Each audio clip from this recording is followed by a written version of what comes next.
I was stuck behind a pillar at my sister's wedding like I didn't even exist. Everyone acted as if I wasn't part of the family. Then a stranger sat next to me and whispered, "Just go along with it and pretend you're my date." When he stood up to speak, the whole room went silent, and my sister's smile instantly faded. You know those moments that just snap something inside you? That feeling when a lifetime of being ignored finally boils over, and you realize you've been treated like nothing more than a ghost at your own family's feast?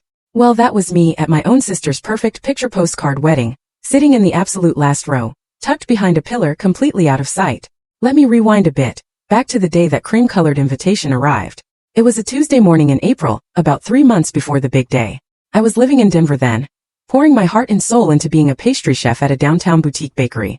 My apartment was small, but it smelled constantly of vanilla and cinnamon. My little haven of experimental baking. I'd been up since 4 a.m., perfecting honey lavender croissants, so by the time I finally stumbled home around 2 p.m., I almost missed the elegant envelope tucked among the junk mail. It was from Victoria, my older sister, the golden child, the daughter who, in our mother's eyes, could do no wrong.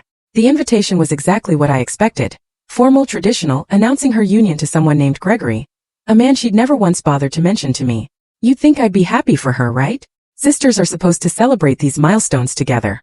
But holding that pristine card, all I could think about was the last family dinner, 6 months prior. It was Thanksgiving at Mom's house in the suburbs. I'd spent 2 days crafting a pumpkin cheesecake, with layers of spiced cream cheese and a ginger snap crust that turned out flawlessly. Victoria, of course, brought a store-bought pie. "Elizabeth, you really shouldn't have gone to so much trouble," Mom had said, barely glancing at my dessert before shunting it to the far corner of the buffet. Victoria's pie, though, looks lovely. So classic and traditional. That's how it always was. Victoria could show up empty-handed and be showered with praise just for existing.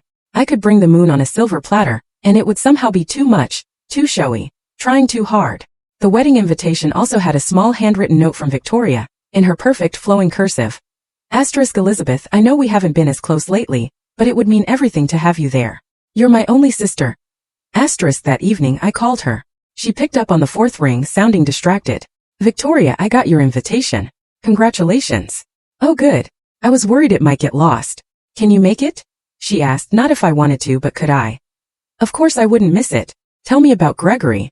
How did you two meet?" There was a pause just long enough to make me wonder. "At a pharmaceutical conference. He's a regional director at Bennett Health Solutions. Very successful, very established. Mother absolutely adores him." Of course she did. I wondered if Victoria loved him, or if she just loved how he looked on paper. "I'm really happy for you," I said, trying desperately to mean it. "Thank you. Listen, I have to run. We're meeting with the wedding planner in 20 minutes. I'll send you more details later." She hung up before I could even say goodbye. I stared at my phone, at the abrupt end to our conversation, and felt that familiar dull ache settle in my chest. It wasn't quite sadness, not quite anger. It was the perpetual sting of being secondary. The weeks leading up to the wedding flew by in a blur. I bought a new dress, a soft blue that complemented my complexion without being too attention-grabbing. I arranged time off from the bakery, much to my boss's dismay since June is our busiest season. I probably should have known something was wrong when Victoria never asked me to be a bridesmaid. She had 5 of them. I saw them all over her social media posts. College friends, work friends, even our cousin Jessica, who she'd barely spoken to in years. But not me. "The wedding party is already set," she explained when I finally brought it up. I understood then that I'd never be part of her inner circle, that our shared childhood meant nothing compared to her current social standing. The wedding was set for a Saturday in late June at this incredibly upscale resort just outside Denver. I drove there alone, my dress hanging carefully in the back seat, a small gift wrapped in silver paper on the passenger seat. I'd agonized for weeks over what to get them, finally settling on a set of handcrafted ceramic bowls from a local artist. Something thoughtful, something that showed I cared. The resort was stunning. Manicured lawns stretched towards majestic mountain views, the ceremony site overlooking a pristine lake. White chairs were arranged in perfect rows, and flowers bloomed from every surface. Victoria had spared no expense, which really meant our mother had spared no expense.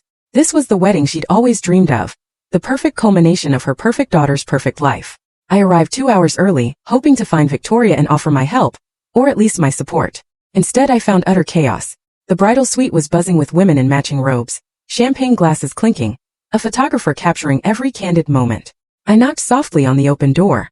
Victoria glanced up from her makeup chair, her eyes meeting mine for just a second before sliding away. "Elizabeth, you're here early. I thought maybe I could help with something," I offered, my voice feeling small. "Everything's under control. The wedding planner has it all handled. Why don't you go find your seat? The ceremony starts soon." One of the bridesmaids, a blonde I didn't recognize, giggled and whispered something to the woman next to her. They both looked at me with that polite, saccharine smile that really means please leave. My face burned as I backed out of the room. I shouldn't have come early. I shouldn't have assumed I'd be welcome in that inner sanctum. The ceremony site was still being prepped when I made my way outside. Staff rushed around, making last-minute adjustments, perfecting what was already perfect. I wandered to the guest seating area, looking for my name card. Row after row of chairs stretched before me. The front rows were clearly reserved for immediate family and VIPs. I expected to find my name somewhere in the second or third row. Close enough to show I mattered, far enough to acknowledge I wasn't part of Victoria's daily life. Then I found it. My name card. In the back row. The very last row, partially hidden behind a decorative pillar that supported the ceremony arbor. From that seat, I'd have a completely blocked view of the ceremony, unable to even see my sister's face as she said her vows. I stood there, holding that little card with my name printed in elegant script, and something inside me just snapped. This wasn't an oversight. This was deliberate. This was Victoria's way of putting me exactly where she thought I belonged. Out of sight, out of mind, barely acknowledged. I could have left then. Driven straight back to Denver, called in sick, and spent the day nursing my wounded pride with ice cream and bad TV. But a stubborn, furious resolve kept my feet planted. I was her sister. I'd been invited. And I'd be damned if I'd give her the satisfaction of my absence. Guests started arriving around 4 p.m. I watched from my position behind the pillar as people found their seats, greeted each other warmly, and took photos. I recognized some faces, aunts, uncles, cousins I hadn't seen in years. None of them noticed me tucked away in my corner. Our mother arrived 20 minutes before the ceremony, resplendent in a champagne-colored gown that probably cost more than my monthly rent. She was escorted to the front row by a groomsman, beaming, accepting congratulations from everyone she passed. She didn't look back, didn't scan the crowd for her younger daughter. Why would she? I was exactly where I was supposed to be, invisible. The ceremony began at 5 p.m. precisely. Music swelled, the wedding party processed down the aisle. The bridesmaids were beautiful in their sage green dresses. The groomsmen were sharp. Then Victoria appeared on our father's arm. Even from my obstructed view, I could see she was stunning. Her dress was a masterpiece of lace and silk. Our father, who I'd barely spoken to since my parents' divorce 5 years earlier, looked proud and distinguished. I craned my neck around the pillar, desperate for a better view. The angle was terrible. I could see maybe 40% of the actual ceremony, mostly just the backs of people's heads. That's when I noticed I wasn't alone. In the back row, 2 chairs away, sat a man, partially hidden by the same pillar. He was younger than most guests, early 30s maybe, wearing a perfectly tailored charcoal suit. His dark hair was casually styled, and he had the kind of sharp features you'd see in a magazine. But what struck me most was his expression. He looked as out of place and uncomfortable as I felt. He caught me looking and offered a small, sympathetic smile. I smiled weakly back before returning my attention to the ceremony, or what I could see of it. The officiant spoke about love, commitment. Victoria and Gregory exchanged vows I couldn't quite hear. They exchanged rings, kissed to enthusiastic applause, and just like that, my sister was married. The ceremony lasted maybe 25 minutes, though it felt both longer and shorter.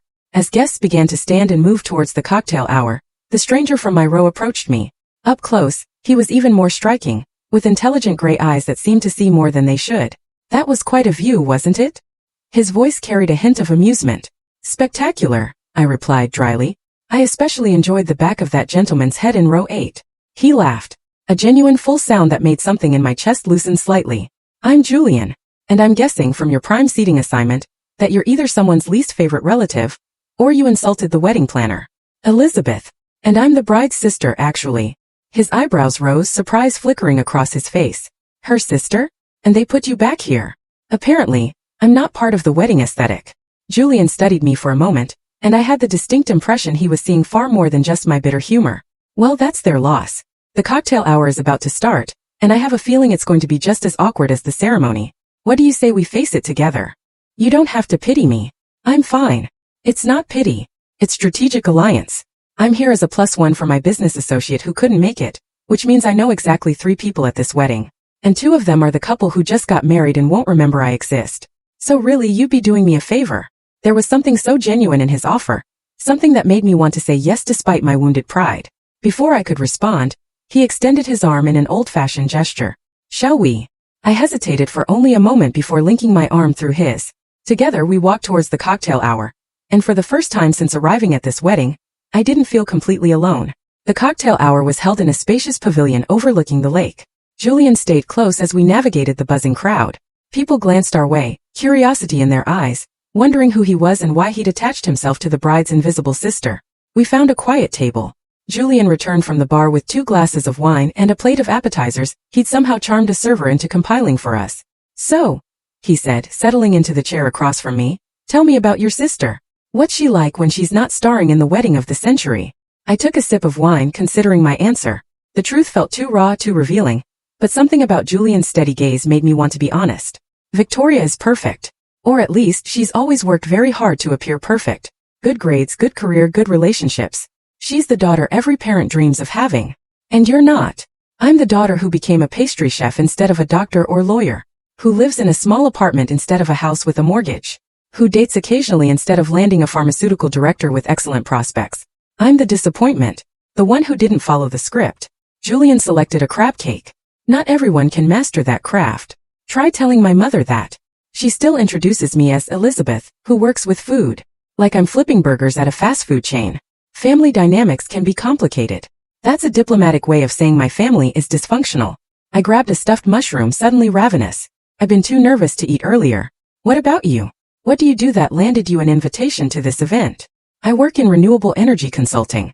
My company helps businesses transition to sustainable practices. Boring technical stuff that makes people's eyes glaze over at parties. That doesn't sound boring at all. It sounds important. Thanks. Most people just want to know if I can get them a deal on solar panels. He smiled, but there was something guarded in his expression. I was supposed to be here with my colleague, Dominic. He's the one who actually knows the groom through some business connection, but he came down with pneumonia last week, and I got volunteered to represent our company. So we're both wedding crashers in our own way. Survivors of inadequate seating arrangements, at least. We talked through the cocktail hour, and I found myself relaxing despite the circumstances. Julian was easy to talk to, asking questions that showed genuine interest rather than polite small talk. He wanted to know about my favorite desserts, the challenges of a professional kitchen, why I'd chosen pastry. I asked him about his work, about the satisfaction of reducing environmental impact, the frustrations of reluctant clients. He spoke passionately about renewable energy, and I found myself captivated by his enthusiasm.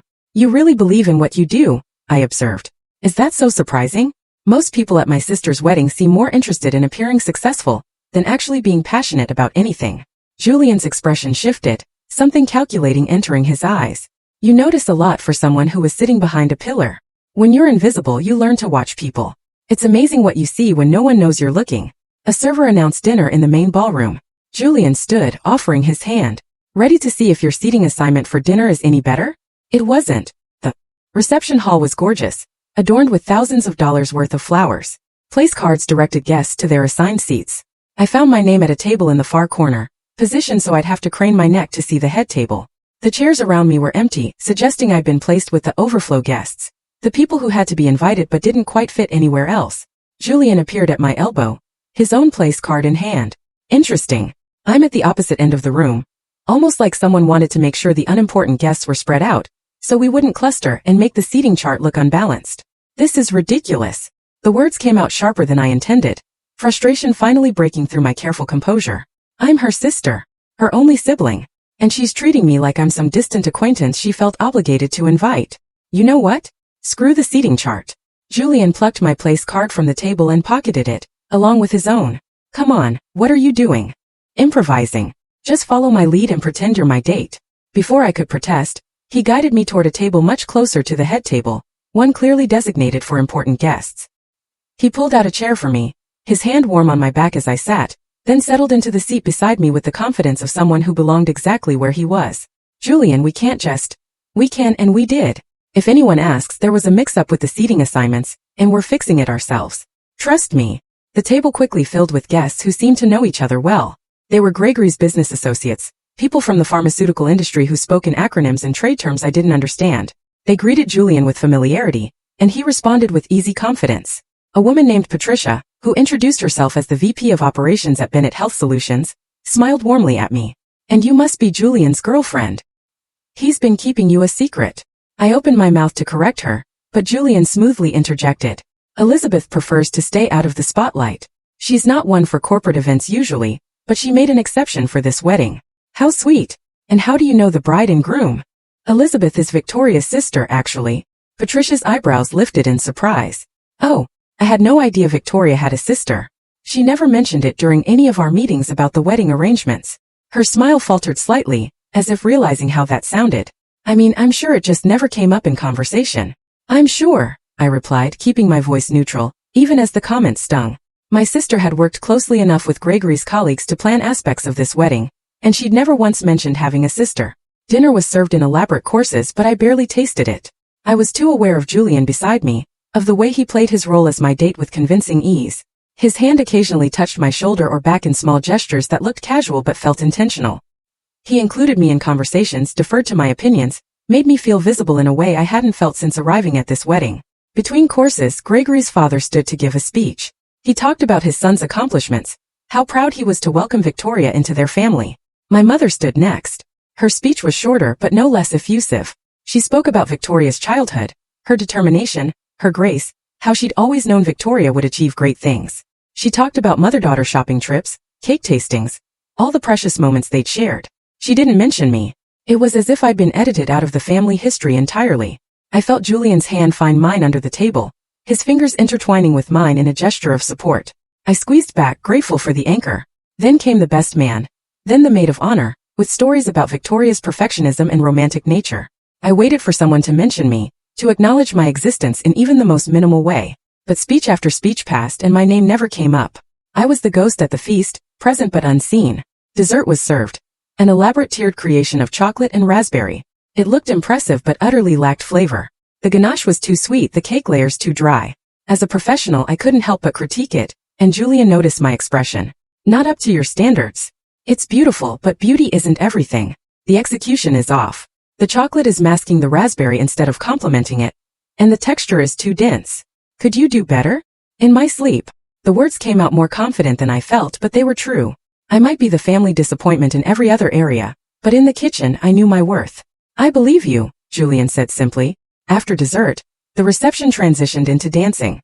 Victoria and Gregory took the floor for their first dance, swirling under perfect lighting. They looked like something out of a magazine. My father cut in for the father-daughter dance, and I watched them move, remembering the times he'd spun me around our living room when I was small, before the divorce, before everything fell apart. Did Victoria remember those times? Did she ever think about the family we used to be? Julian stood and offered his hand. Dance with me. You don't have to keep playing the attentive date. I'm fine. I know I don't have to. I want to. Besides, I'm a terrible dancer and I need someone to step on who won't sue me. I let him lead me onto the dance floor. He wasn't terrible at all. He was quite good, actually leading with confidence while keeping a respectful distance. We swayed to the music, and I found myself relaxing into the rhythm, into the moment. Thank you, I said quietly. For tonight. For sitting with me. For the whole fake date thing. You didn't have to do any of this. Maybe I wanted to. You're interesting, Elizabeth. More interesting than anyone else at this wedding. You barely know me. I know enough. I know you're talented and underappreciated. I know you see through the superficial nonsense that most people accept without question. I know you're hurt, but you're trying not to show it, and that takes strength. His words hit something deep inside me, a place I'd been protecting all evening. My eyes burned with unshed tears, and I blinked rapidly, refusing to cry at my sister's wedding. The song ended. Julian guided us to the edge of the dance floor. I need some air, I admitted. Let's go outside. We slipped out onto a terrace overlooking the gardens. The evening air was cool. Welcome after the crowded reception. Fairy lights twinkled in the trees, creating a magical atmosphere that felt at odds with the turmoil inside me. I shouldn't have come, I said, leaning against the railing. I knew it would be like this, but some part of me hoped it would be different. That maybe Victoria would remember we're sisters. That maybe she'd want me here for real, and not just to check a box on her obligation list. Julian stood beside me, his shoulder touching mine. Family can be the most complicated relationship we have. We're bound to them by blood, but that doesn't guarantee love or respect or even basic consideration. You sound like you're speaking from experience. My father and I haven't spoken in 3 years. He had very specific plans for my life, and when I chose a different path, he made it clear I was no longer the son he wanted. So yes, I understand what it feels like to be the disappointment. I turned to look at him, seeing new layers in his expression. I'm sorry. That must have been painful. It was. It is. But I learned something important from it. The people who are supposed to love us unconditionally are still people, with their own limitations and prejudices and failures.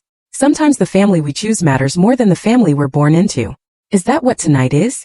You choosing to be kind to a stranger? Maybe it started that way. But you're not a stranger anymore, Elizabeth. And this isn't just kindness. There was something in his voice that made my heart beat faster. Before I could respond, the terrace doors opened, and a group of guests spilled out, laughing. The moment broke and Julian stepped back slightly. We should probably go back inside. I think they're about to cut the cake. The cake-cutting ceremony was exactly as I expected. More photos, more speeches, more perfect moments carefully choreographed. Victoria fed Gregory a small bite with delicate precision. He returned the gesture. No smashed cake in faces, nothing undignified. Perfect control as always. As servers distributed slices of the wedding cake, impressive but still lacking depth, I noted. I saw my mother making her way through the crowd, stopping to chat. She was in her element, basking in Victoria's reflected glory. When her gaze finally landed on me, surprise flickered, followed quickly by disapproval. She approached our table with measured steps, her smile tightening. Elizabeth, I didn't expect to see you sitting here. This table was reserved for Gregory's business associates. There was a seating mix-up, Julian said smoothly before I could respond. I'm Julian, one of Gregory's renewable energy consultants. Elizabeth and I are here together.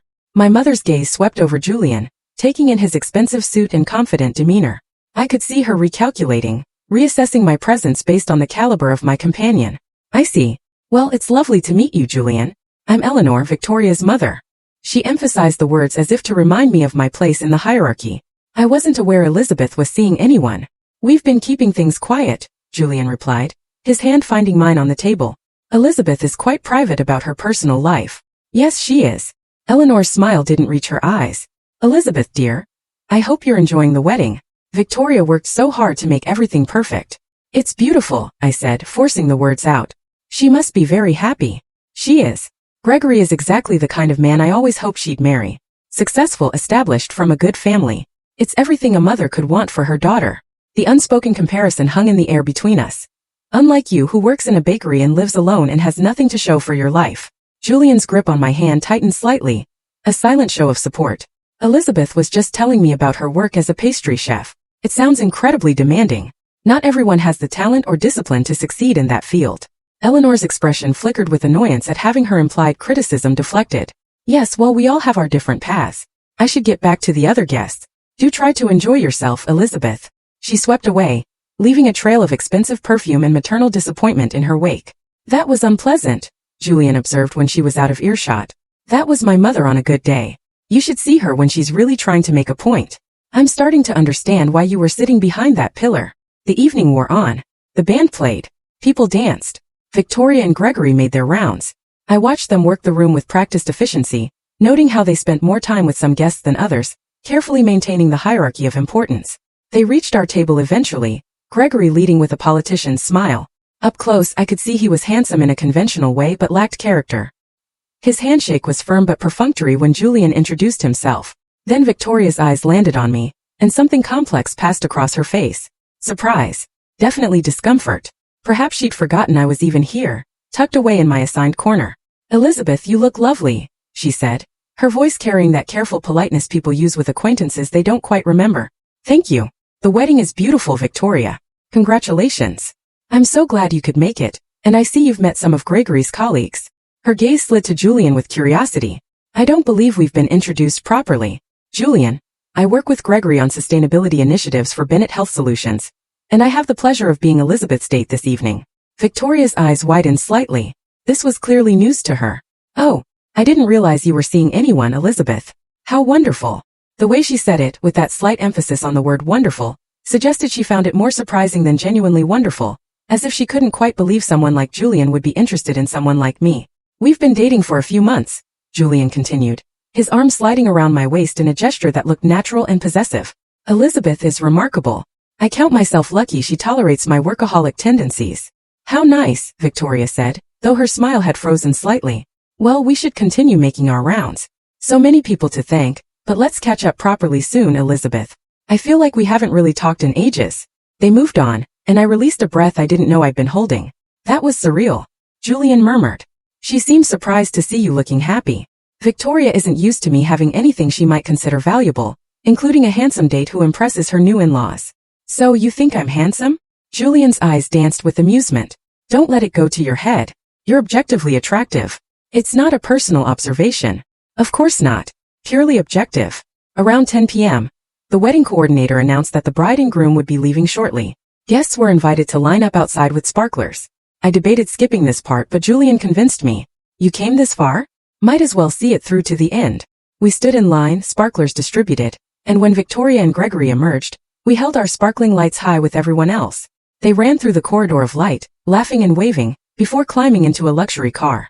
As the car pulled away, its taillights disappearing into the night, I felt a strange sense of finality. The wedding was over. Victoria had gotten her perfect day, her perfect marriage, her perfect life. And I had stood witness to it all from my position on the margins, exactly where she wanted me. Guests began dispersing. Julian and I lingered on the steps, neither of us quite ready to acknowledge that the evening was ending. Can I walk you to your car? He asked. I'm actually staying at the resort tonight, room 314. I figured it would be easier than driving back to Denver so late. What about you? Same. Room 209.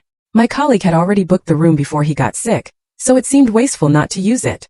We walked slowly through the gardens following the lit path. The night air had cooled further, and I shivered slightly in my thin dress. Julian immediately shrugged out of his suit jacket and draped it over my shoulders.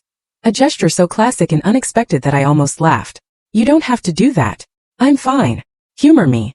I was raised with old-fashioned manners, and my mother would haunt me if I let you freeze.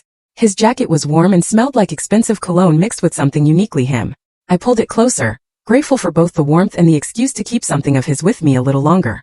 Thank you, I said, for everything tonight. You turned what could have been a miserable evening into something almost bearable. Just bearable? I'll have to work on my fake dating skills. Okay, better than bearable. Surprisingly pleasant in parts. That's more like it. He stopped walking, turning to face me. Elizabeth, I know tonight started as a strategic alliance between two wedding outcasts, but I want you to know it became more than that for me. You're genuinely interesting, funny, talented, and far too good for people who can't see your worth. His words wrapped around something fragile inside me, something I'd been protecting for too long. Julian, I know we just. Do you want to see me again after tonight? After this wedding in the real world, where we're just two people without assigned seating charts and family drama? I wanted to say yes immediately. Every instinct told me this man was different, that this connection was real despite the unusual circumstances. But doubt crept in, the voice that sounded suspiciously like my mother, reminding me that men like Julian didn't date women like me, that this was probably just kindness extended for one evening and nothing more. You don't have to say that just because you felt sorry for me tonight. I'm not. I'm saying it because I spent the evening with someone I genuinely enjoyed, and I want more evenings like that. Because you make me laugh and think and feel less alone in crowded rooms. Because when I look at you, I see someone worth knowing better. He paused, vulnerability crossing his features. But if you're not interested, I understand. I don't want to push. I am interested, I admitted, the words rushing out before I could second guess them. I just don't want to get my hopes up about something that might disappear in the morning light. Then let's make sure it doesn't disappear. Have breakfast with me tomorrow. The resort has a decent restaurant, and we can talk without tuxedos and wedding stress. What do you say? Breakfast sounds good. His smile was genuine and relieved. 9 a.m. I'll meet you in the lobby. We'd reached the entrance to the resort. The lobby beyond was quiet. This was the moment the evening would officially end. Julian seemed reluctant to leave too. He stood close, his hand still holding mine, his eyes searching my face. Good night, Elizabeth. I'm glad I crashed your sister's wedding. I'm glad you did too. Good night, Julian. He leaned in slowly, giving me time to pull away if I wanted. I didn't want to. His lips met mine in a kiss that was gentle and questioning, and somehow exactly right. It lasted only a moment before he pulled back, his thumb brushing my cheek. Then he was walking away towards the elevators, and I was standing alone in the lobby, wearing his jacket, touching my lips, and wondering what exactly had just happened. I made my way to my room in a daze. My phone buzzed with a text from Victoria. Asterisk, thanks for coming tonight.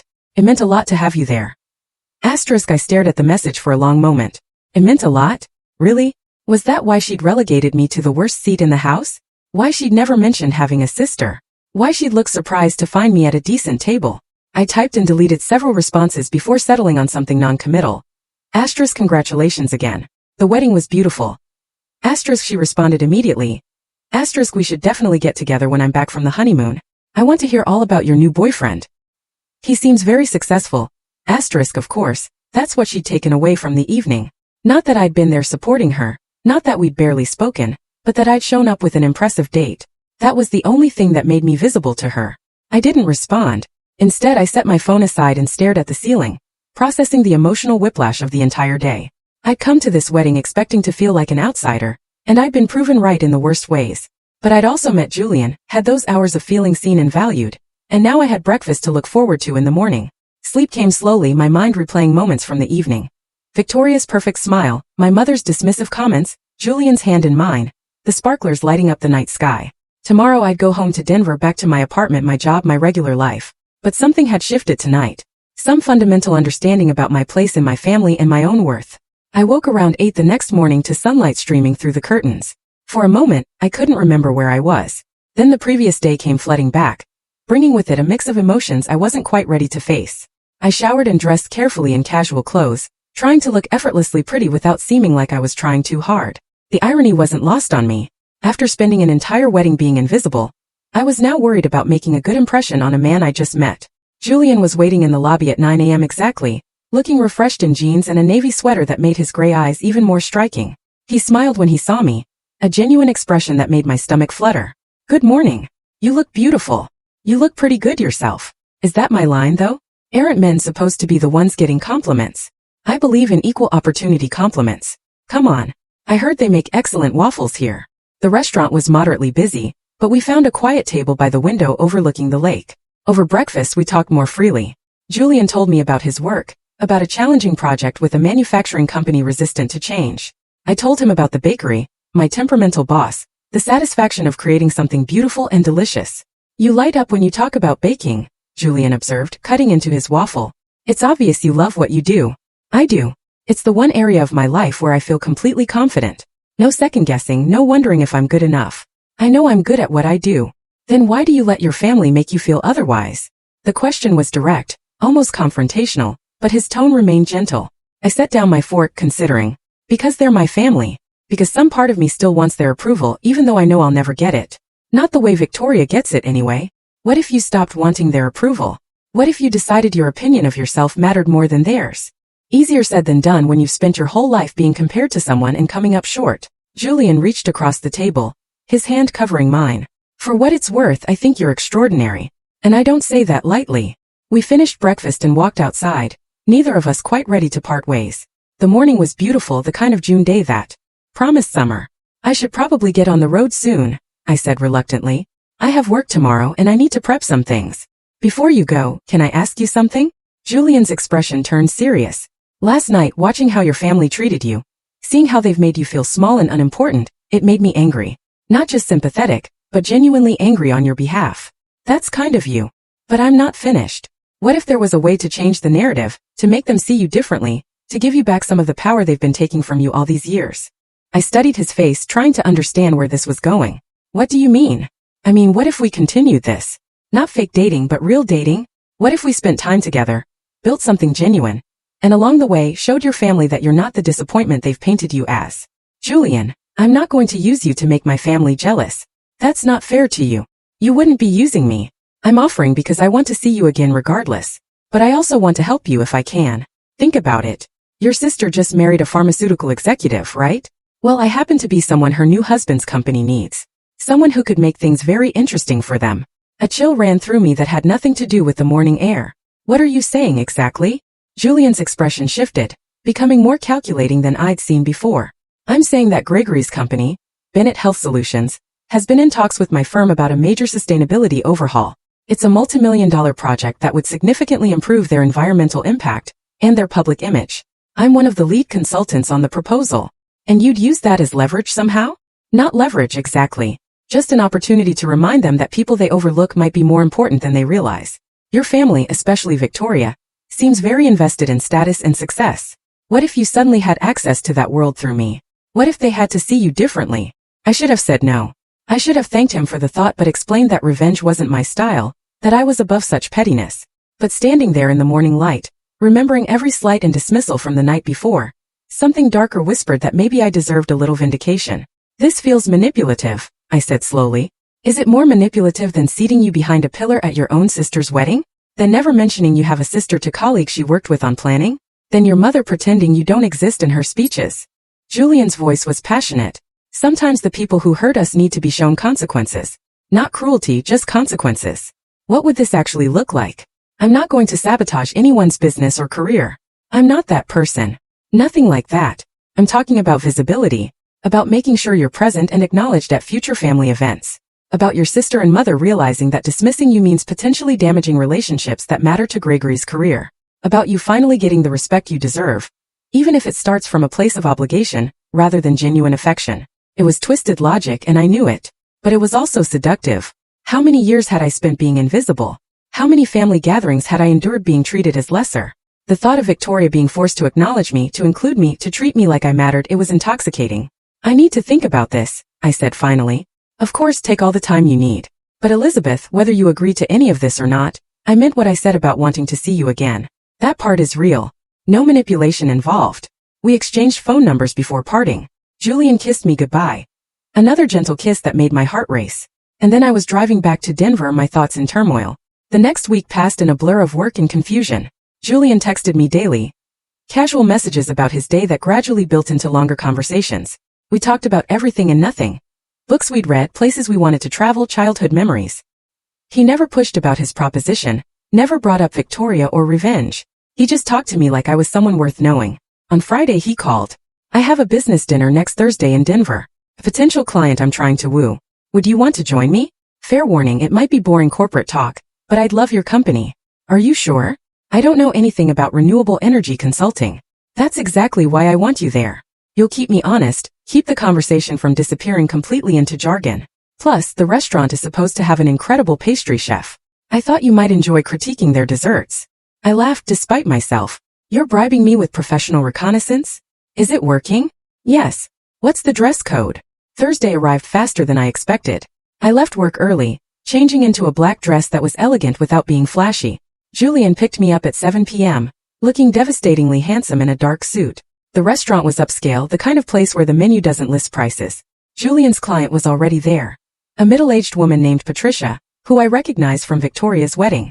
She'd been at our table, one of Gregory's colleagues from Bennett Health Solutions. Her eyes widened with recognition when she saw me. Elizabeth, what a lovely surprise. I didn't realize you and Julian were still together. Still together and going strong, Julian said smoothly, his hand warm on my back. Elizabeth has been patient with my crazy work schedule. We sat, and I tried to fade into the background as Julian and Patricia discussed the sustainability project. But Patricia kept pulling me into the conversation, asking about my work, expressing genuine interest in the bakery. That sounds fascinating.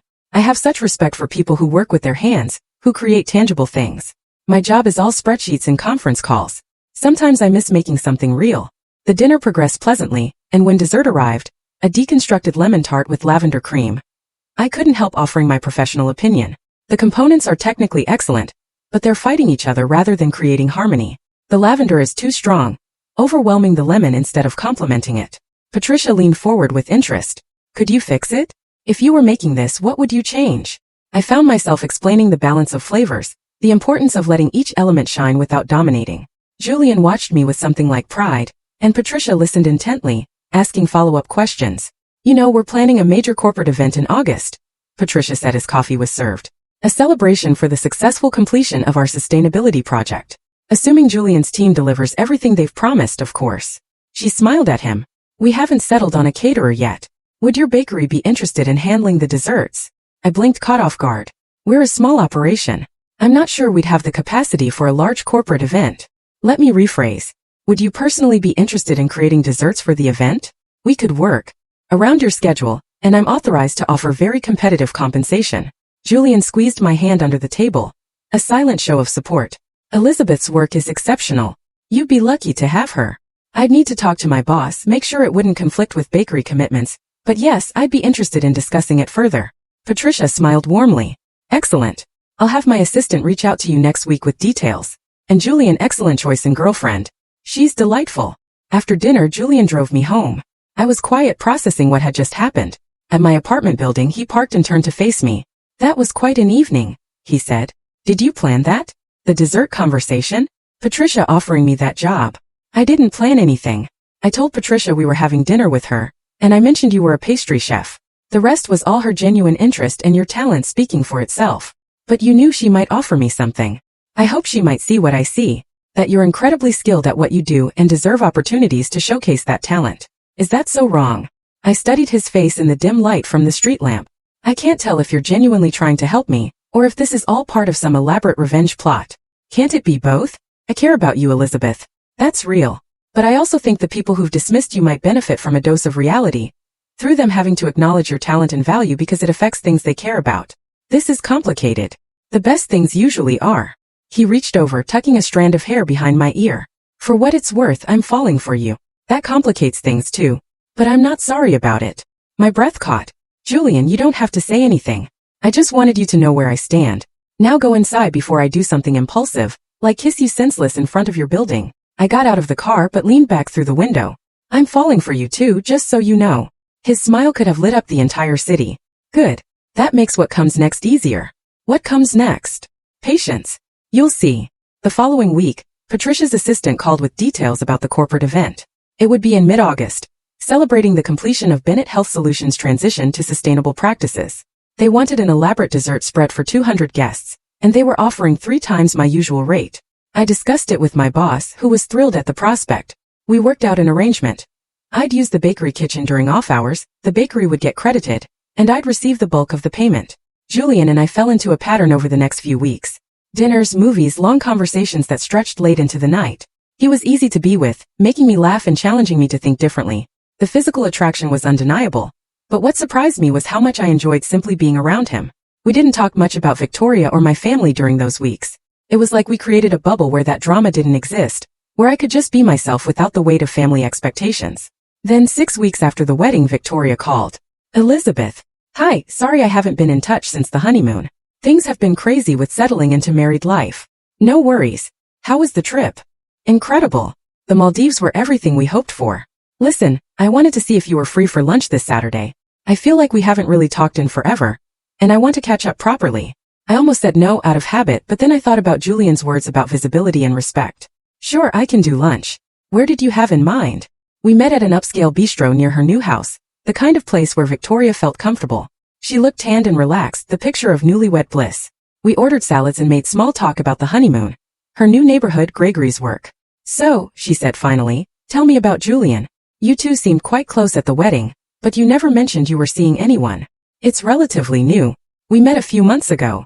He seems very successful. Gregory's colleagues were all impressed by him. Apparently, his company is handling a massive project for Bennett Health. There it was.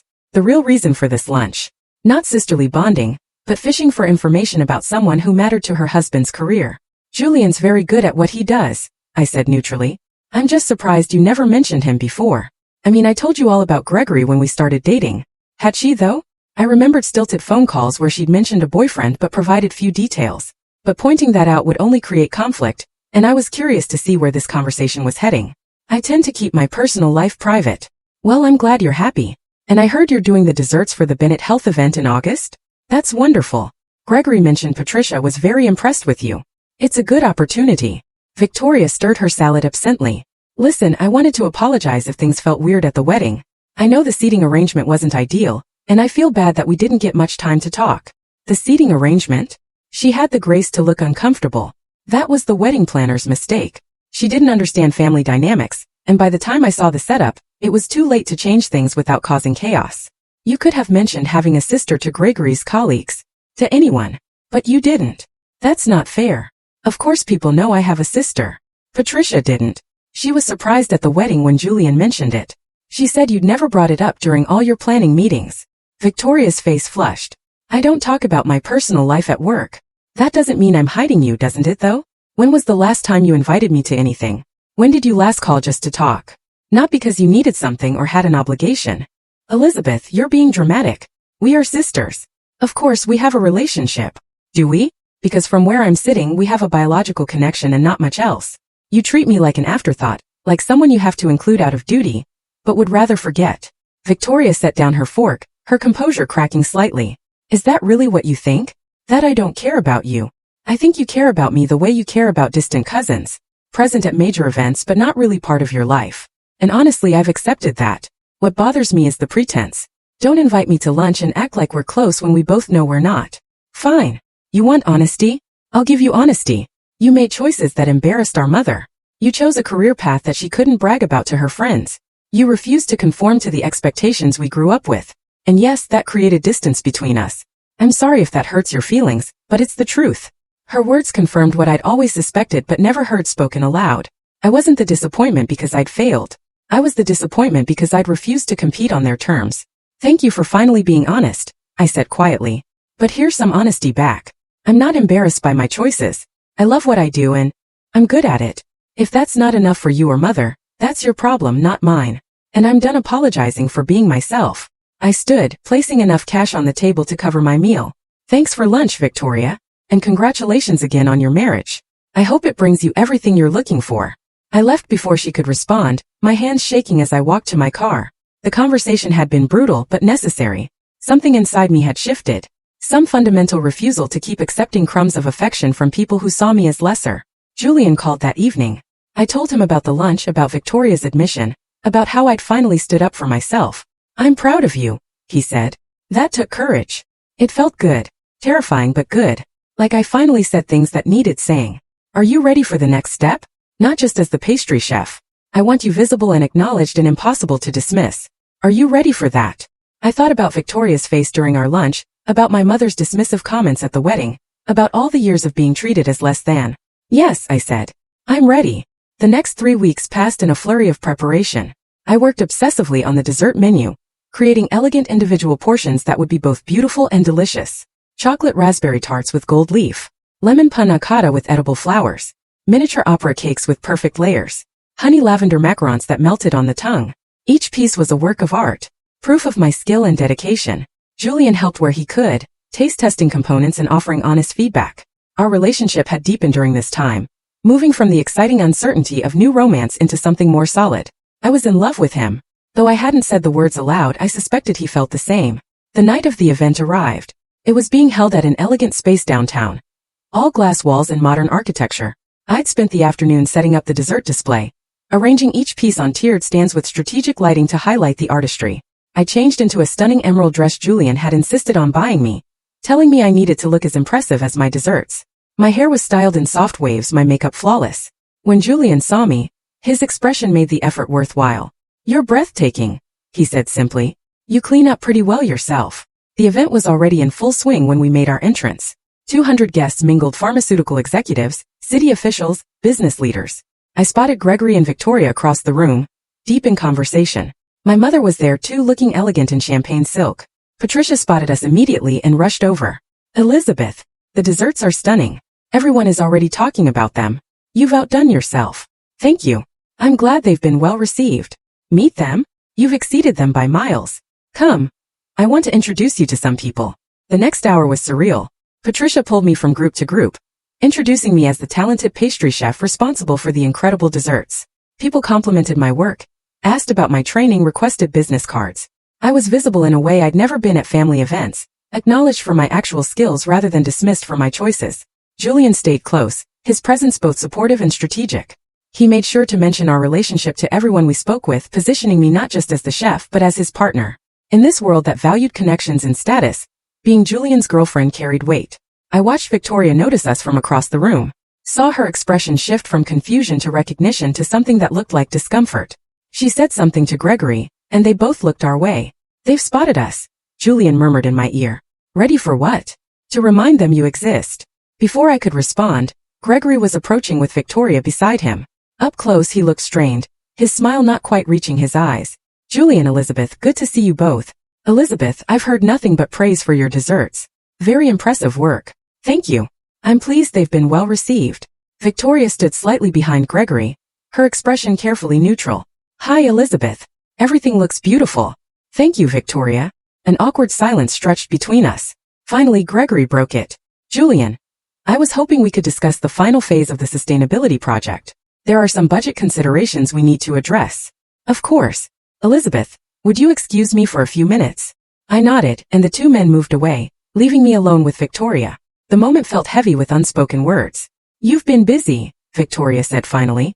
Landing major catering jobs, dating important consultants. Quite a change from the last time we talked. I've always been busy. You just never noticed. That's not fair, is it? You spent years dismissing what I do as insignificant. Now that it's benefiting, Victoria's carefully maintained composure cracked slightly. What do you want from me, Elizabeth? An apology. Fine. I'm sorry. I didn't appreciate your career choices. I'm sorry the wedding seating was bad. I'm sorry we're not closer. Is that what you need to hear? I don't need anything from you anymore. That's what you don't understand. I'm not the little sister begging for scraps of approval. I've built a life I'm proud of with people who value me for who I actually am. People like Julian, you mean? Gregory says he's very influential in his field. Very useful to know. The implication stung even though I'd expected it. You think I'm using him? Or that he's using me? That's the only way you can understand this, isn't it? As a transaction. I'm just saying it's convenient. You show up at my wedding alone and invisible. And now suddenly you're dating someone Gregory's company depends on, and getting hired for major events. It's quite a transformation. Before I could respond, Julian returned with Gregory. Both men looked tense, and I wondered what had been discussed. Victoria, we should mingle with the other guests, Gregory said, his tone brooking no argument. There are several board members here we need to speak with. Victoria shot me one last unreadable look before allowing Gregory to guide her away. I released a breath I didn't know I'd been holding. That looked intense, Julian observed. Are you okay? She thinks I'm using you to gain status, or that you're using me to influence Gregory's business decisions. She can't conceive of us just genuinely caring about each other. Does her opinion matter to you? I thought about it honestly. Not as much as it would have a few months ago. I'm done needing her approval. Good. Because you're about to get something better than approval. What do you mean? Julian smiled, that calculating expression I'd seen before. Watch. Patricia approached the microphone near the dessert display. The room quieted as she began to speak about the successful sustainability project, thanking Julian's team. Then she pivoted to discussing the event itself. I also want to recognize someone who made tonight extra special. Elizabeth, could you join me up here? My heart hammered as I made my way to the front. Patricia smiled warmly and continued. Elizabeth created every single dessert you've enjoyed tonight. Her artistry and skill transformed our celebration into something truly memorable. But more than that, she represents exactly the kind of innovation and dedication we're trying to foster at Bennett Health Solutions. Which is why I'm pleased to announce that we'll be partnering with her for all of our major events going forward. Elizabeth, thank you for your incredible work. The room erupted in applause. I stood there stunned, as Patricia handed me an envelope containing the contract we'd apparently just entered into. My eyes found Julian in the crowd, saw his proud smile, and understood that he'd orchestrated this moment perfectly.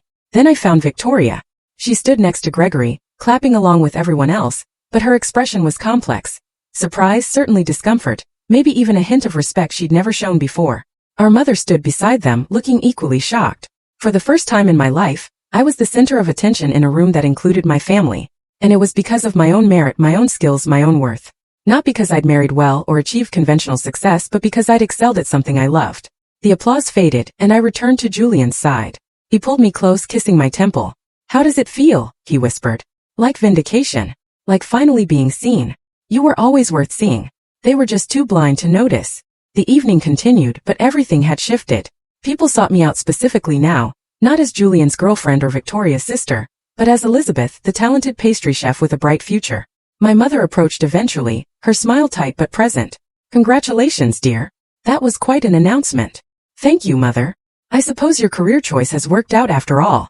It wasn't an apology, wasn't an acknowledgement of years of dismissal, but it was something. A grudging recognition that perhaps I'd known what I was doing all along. In the months that followed, everything changed. The Bennett Health Partnership led to other opportunities, other high-profile events that showcased my work. Julian and I moved in together, our relationship deepening into something permanent and real. We talked about the future, about marriage and children, about building a life that honored both our ambitions. Victoria and I reached a cautious détente. We weren't close, probably never would be, but there was mutual respect now. She'd learned that dismissing me came with consequences, that I had value beyond her narrow definition of success. Our interactions remained formal but cordial. Family gatherings were no longer the painful exercises in invisibility they'd once been. My mother struggled more with the adjustment. She'd built her identity around Victoria's achievements, and having to acknowledge mine upset her carefully maintained hierarchy. But even she couldn't ignore the reality of my success, the respect I'd earned in my field, the life I'd built on my own terms. As for Victoria and Gregory, the consequences of her company needing Julian's sustainability consulting meant that Victoria could never fully dismiss me, without potentially damaging her husband's professional relationships. She'd backed herself into a corner of forced civility, having to include me in family events, and acknowledge my presence because doing otherwise might reflect poorly on Gregory. The pharmaceutical industry was smaller than people realized, and word traveled fast about how executives' families conducted themselves. Victoria, who had always been so careful about maintaining the perfect image, now had to ensure that image included being a supportive sister. The irony wasn't lost on me. She'd spent years making me invisible, and now she was trapped in a situation where she had to make me visible. Had to sing my praises to her husband's colleagues. Had to pretend we'd always been close. Every family gathering became a performance where she couldn't afford to slip, couldn't afford to show the disdain she'd once displayed so freely. Her perfect life now required my presence, and that requirement would follow her for as long as Gregory's career depended on maintaining good relationships with Julian's firm. She'd constructed her own cage, one where she'd forever be reminded that the sister she'd dismissed had become someone she couldn't afford to ignore. Looking back on that wedding day, on sitting behind that pillar, feeling invisible and worthless, I could hardly recognize the person I'd been. Julian had offered me more than fake dating protection at a difficult event. He'd offered me a mirror that reflected my true worth, a partnership that elevated rather than diminished, and the tools to demand the respect I'd always deserved. The revenge, if that's what it was, hadn't been about cruelty or destruction. It had been about finally definitively proving that I mattered. Not because of who I married or how I compared to my sister, but because of who I was and what I could do. And as I stand in the kitchen of the bakery I now co-own, creating art from flour and sugar and skill, I realized that the best revenge had been becoming exactly who I was meant to be, and making them all watch while I did it.